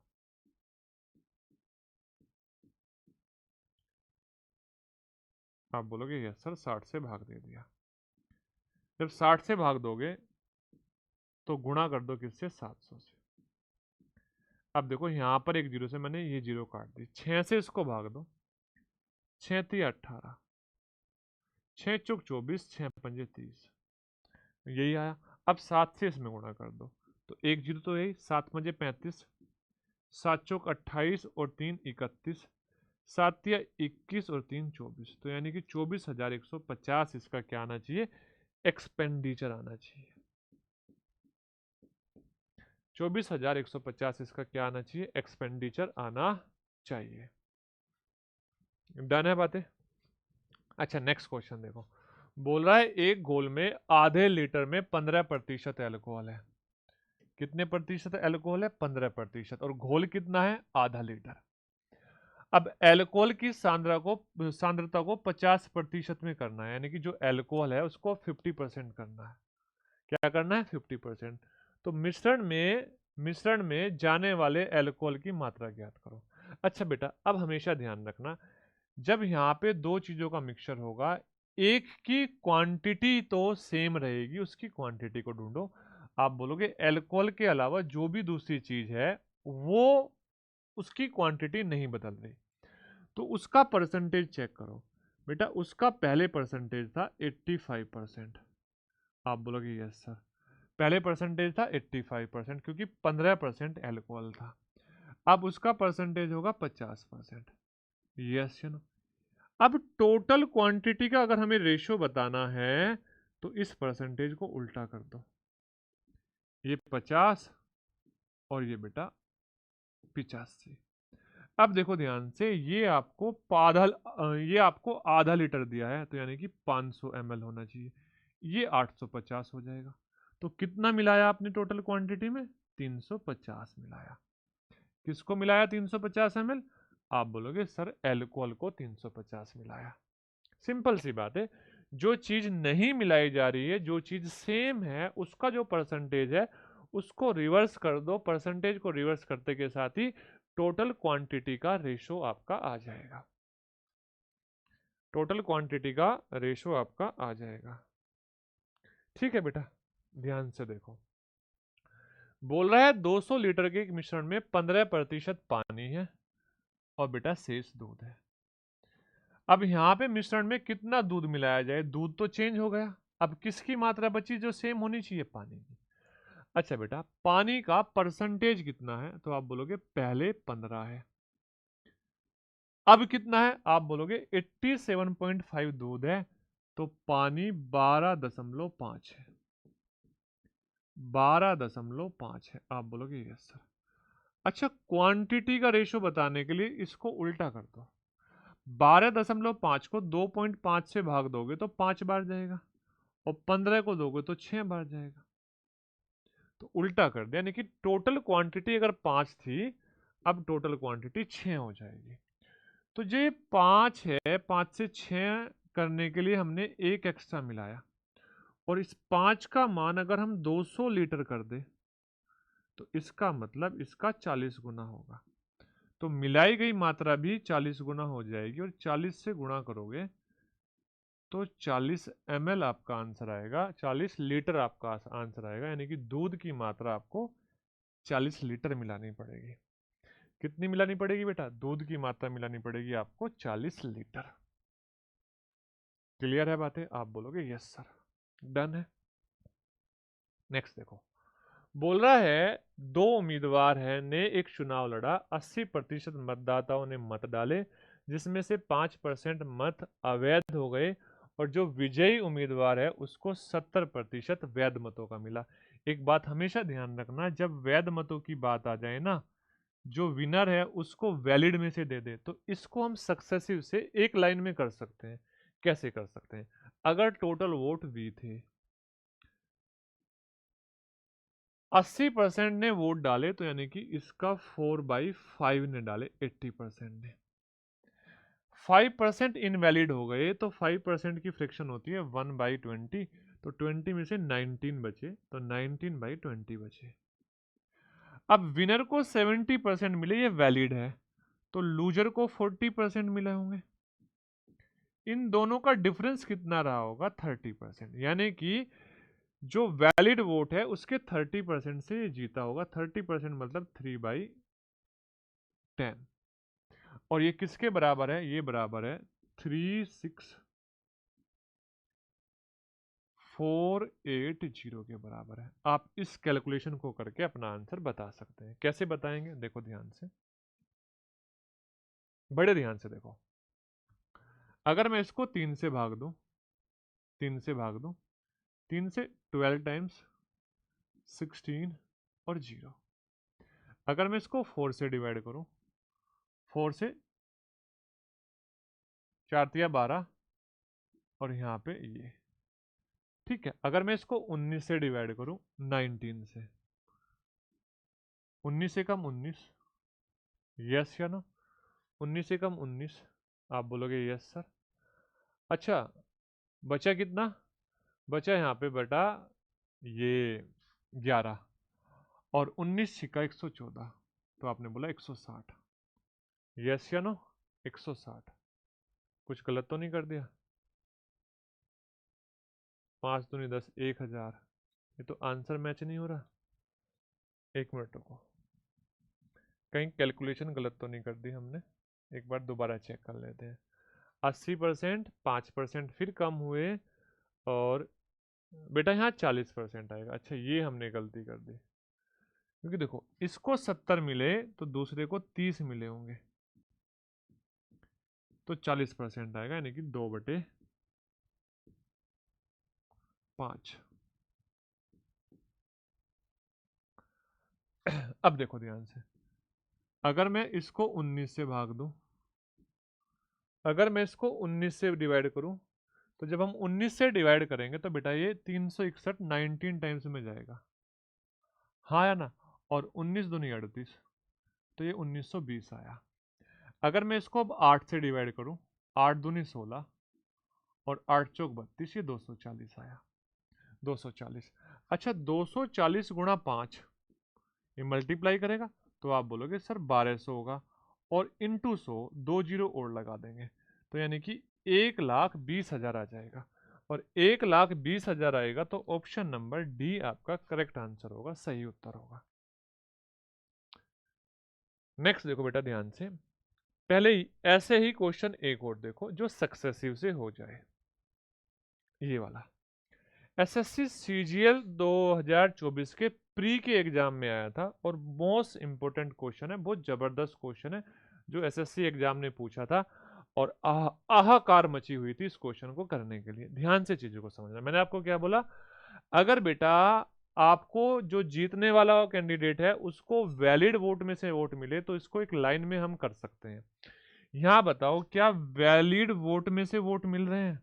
आप बोलोगे हाँ सर, कुल वैध मतों में से वोट मिल रहे हैं, तो इसको एक लाइन में किया जा सकता है। ये बात मैं स्टार्टिंग से आपको सिखाता हूँ। अब देखो टोटल वोट ए थे, हाँ या ना, टोटल वोट ए थे। अब यहाँ पे मैंने बोला y% ने अपना मत नहीं डाला, और y% की फ्रैक्शन थी मान लो a/b, a/b, यानी कि y% कम होने का मतलब था, y% कम होने का मतलब था कि वैल्यू वैल्यू ए से बी हो गई, हाँ या ना। y% होने का मतलब था ए से बी हो गई, यानी कि जो टोटल वोट थे y% का मतलब था ए से बी हो गई। ए से बी का मतलब मान लो 10 से 9 हुई तो 10% कम हुई, y का मान 10 था। 5 से 4 हुई तो 20% हो गई।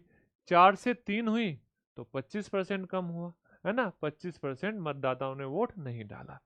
अच्छा, ये नहीं डाला, अब इसमें से 10% क्या हुए बेटा, अवैध हो गए, तो 10% अवैध हुए, तो यानी कि 9/10 बचे, ये 9/10 बचे।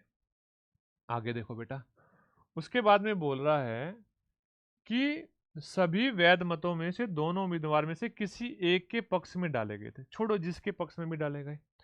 अब जिस उम्मीदवार को कुल वैध मतों का 59 पॉइंट कितना मिला, 75 मिला, तो मुझे एक बात बताओ दूसरे वाले को कितना मिला होगा?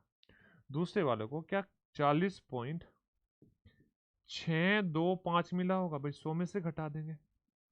अब ये इससे कितना ज्यादा है, तो आप बोलोगे ये इससे 18.75% ज्यादा है, और 18.75% की फ्रैक्शन होती है 3/16, यानी कि इसके 3/16 भाग से वो जीत गया, 3/16 भाग से। और टोटल कितने हुए? आप बोलोगे जो टोटल वोट हुए क्या आया बेटा, कितनों से जीता, वो आप बोलोगे सर ये हुआ कितना 2484।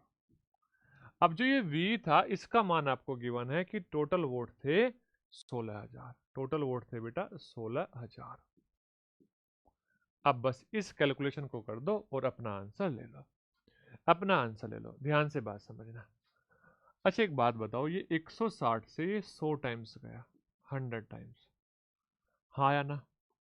अच्छा अगर मैं 3 से इसको भाग दूं, 3 अठे 24 है ना, 3 अठे 24 और ये 28 आएगा। अगर मैं इसको 9 से भाग दूं, 9 से डिवाइड करूंगा, 9 नम 81 और बेटा 9 दूनी 18 92। तो अब बताओ बेटा B अपॉन A का मान कितना है, तो आप बोलोगे 92 अपॉन 100, और 92 अपॉन 100 का मतलब है यहां से 8% कम हुए, इसका मतलब 8% ने वोट नहीं डाला था, इसका मतलब 8% ने वोट नहीं डाला था। आप डायरेक्टली एक लाइन में इस क्वेश्चन को कर सकते थे। अब एक दूसरे टाइप का क्वेश्चन और आता है चुनाव वाले में, जिसको आप इससे भी छोटा कर सकते हैं, लेकिन देखने में वो बड़ा कंफ्यूजिंग लग रहा होगा। अच्छा वो कौन सा क्वेश्चन होगा जहां पर आपको पता चलेगा यदि मतदाता सूची में से जो वोट जीता या हारा, उसको मतदाता सूची में से वोट दिए जाए, है ना, देख बोल रहा है ना, यदि मतदाता सूची में से नामांकित व्यक्तियों में से 43% ने ए के पक्ष में वोट डाले, किसके पक्ष में वोट डाले, ए के पक्ष में वोट डाले, क्लियर है? और यहां पे ए जीतने वाला होना चाहिए, क्या होना चाहिए, जीतने वाला। तो अब आप क्या करोगे, अब आप क्या करोगे, आप बोलोगे सर एक काम करते हैं, इस क्वेश्चन का आंसर बताने के लिए प्रॉपर सॉल्यूशन नहीं बता रहा हूं आपको, एग्जाम का पैटर्न बता रहा हूं। आप यहां पे सबसे पहले ये देखो, दो ने तो वोट नहीं डाला, अगर दो ने वोट नहीं डाला तो बचे कितने, 98। आप बोलोगे यस सर 98, हाँ या ना? अच्छा एक बात बताओ बेटा, 98 में से 43 तो ए को मिले, 43 तो ए को मिले 43%, तो दूसरे वाले को कितने मिलने चाहिए थे, तो आपने बोला 55% मिलने चाहिए थे। कितने मिलने चाहिए थे, 55%। अगर कोई भी कंडीशन ना होती, किसी के इनवैलिड नहीं होते, कोई भी कंडीशन नहीं होती, तो आप बोलते 55% मिले।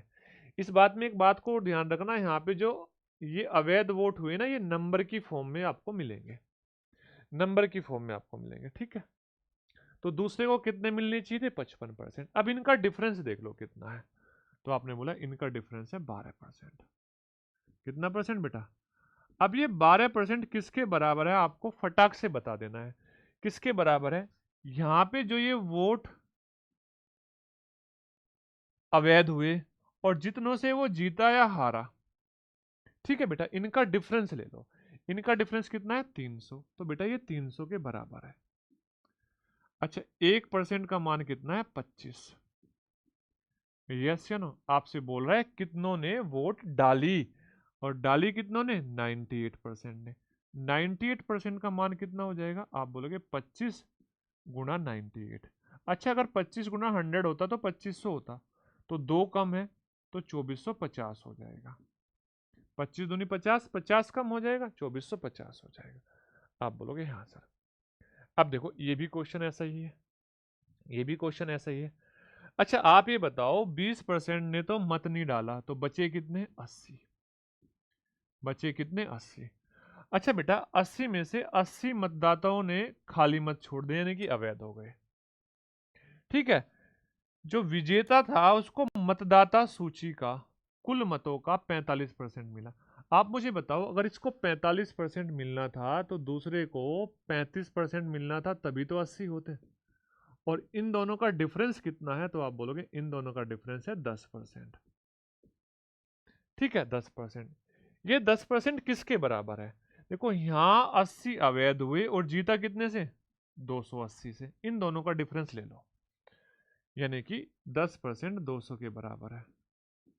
और 100% किसके बराबर होंगे, आप बोलोगे 100% बराबर होंगे 2000 के। बस यही तो इस क्वेश्चन का आंसर था। बोल रहा है सूची में मतदाताओं की संख्या बताओ, तो ऑप्शन नंबर ए ये आपका करेक्ट आंसर हो गया, ठीक है? इसकी एक अलग से वीडियो बना के भी मैंने डाल रखी है। तो आपको इन चीजों को समझना है और अच्छे से चीजों को सोल्व करना है।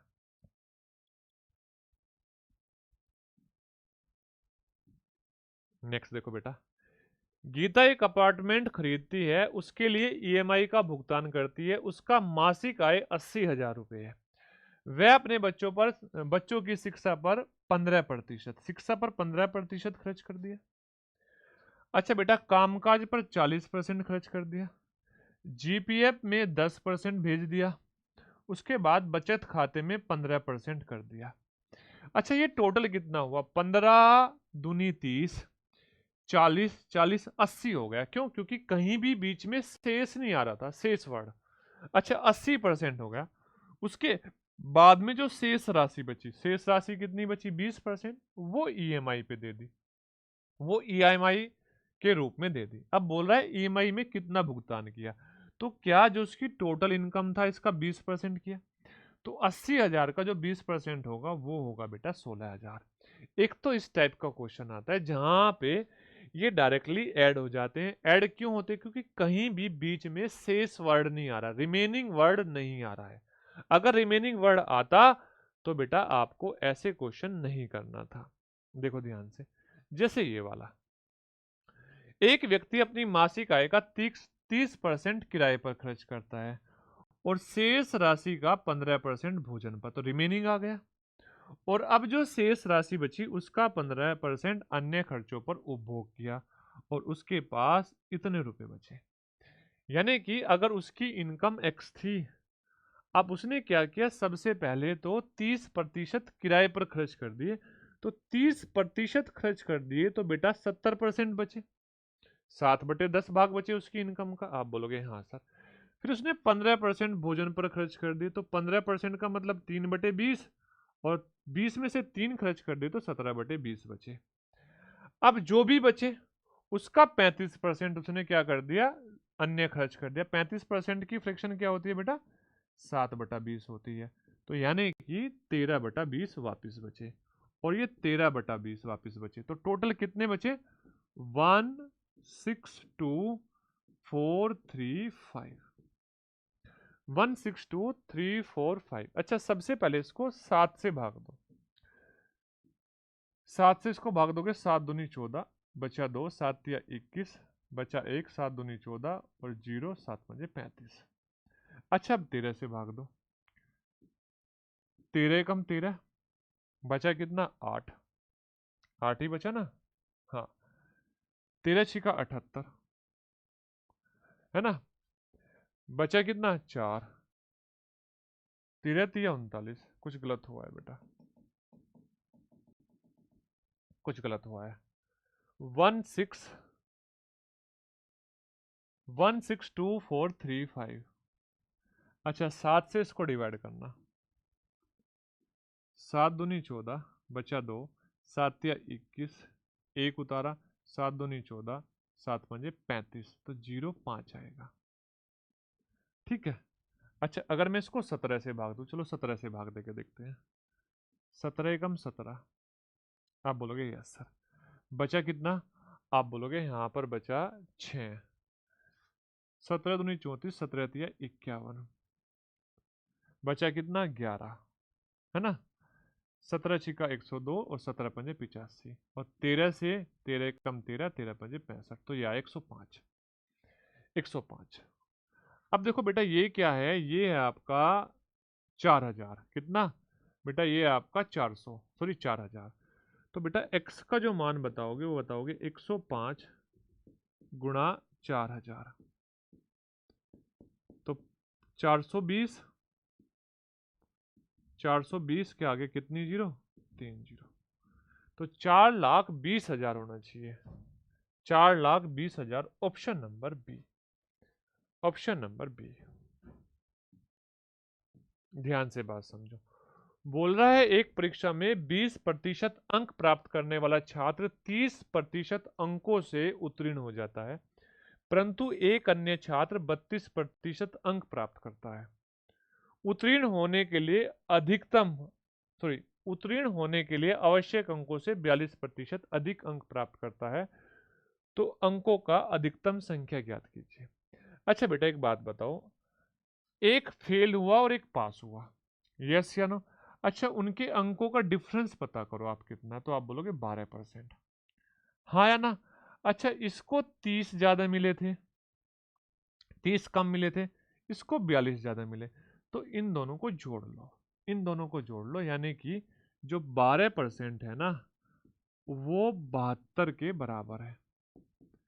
तो 1% जो होगा वो 6 के बराबर होगा, और टोटल अंक जो होंगे वो 100% होंगे, और 100% 600 के बराबर होंगे।